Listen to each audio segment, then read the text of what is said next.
सुना हो रपौआ में परलवा अब खरा हो कल न जाए लागता जिबला जाए कहीं रही रो कल न जाए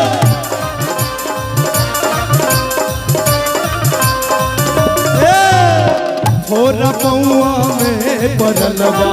अब दहिया रो कल न जाए लागता झिमला जाई कहीं रही रो कल न जाए बोल बम भोला तने आया चढ़ावे दर्शन दे दे बाबा हम बोल बम बोला ताने चढ़ावे दर्शन दे दे बाबा हम ने दर्शन पावे भक्ति कई के भक्ति कई के आगे चारण ले बेदिए कि भक्ति कई के जिंदगी कतार ले बदी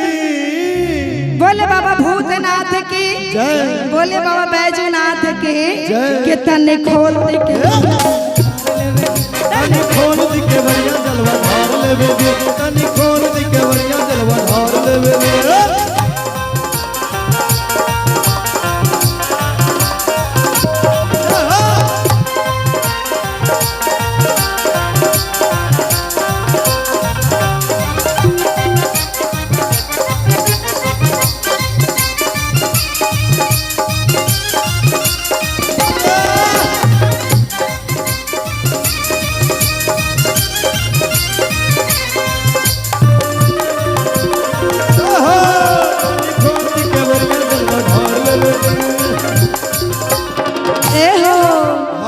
श्रद्धा मनमा में जगल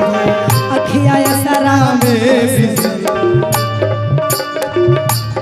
ए हो श्रद्धा मनमा में सजल अखिया सरा में सिजल लाइन बाल महर लागल हाथवा में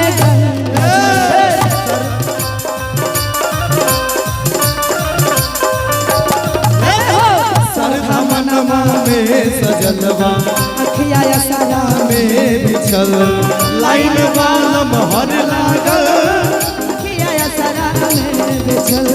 आई वाले दूर से रुआ के चढ़ावे दर्शन दे दे बाबा हम गेट पे सिपाही दुगो डंडा लेके आई आइलवाने धूर से रउआ के जल चढ़ावे के दर्शन दे दे बाबा हम अइले दर्शन पावे के दर्शन कैके ये जिंदगी के तारा ले बदी ए बाबा कि तनी खोल दी के वरिया जलवा ढार लेवे दे तनी खोल दी के वरिया जलवा ढार लेवे दे आइलवानी दूर से रवा के जल चढ़ावे दर्शन दे दी बाबा हम दर्शन पावे आइलवानी दूर से रवा के जल चढ़ावे दर्शन दे दी बाबा हम दर्शन पावे दर्शन कैके ये जिंदगी के तार बोले साचे दरबार की बोले बाबा बैजूनाथ की कि तनी खोल दे के तनी खोल दी के वरिया जलवा ढार लेवे दे तनी खोल दे के अरे ना छापर ना छानी सब काहे ओ घर जाए ना गुर पर ना धोनी सब कहे ओ घर जाए ना गुर ना धोती सब बहे गंगा पानी अरे ना कुर्ता ना धोती सर बहे गंगा पानी पिए नहीं गांजा और बेल पतिया हो डम डम हो डम डम हो डम डम डमरू बजावे अरे जोगे ये डम डम डमरू बजावे ये हमारे जोगिया नाछा पर ना छानी सब कहे ओ घर जाने आजा पर ना जाने सब कहे ओ घर ना कुर्ता ना धोती सर बहे गंगा पानी अरे ना कुर्ता ना धोती सर बहे गंगा सुना पियला न गांजा पियला न गांजा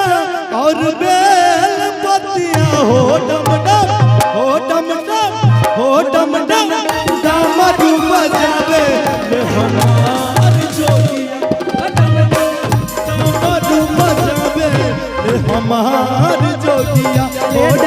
डम डमरू बजावे ले हमारे जोगिया ओ डम डम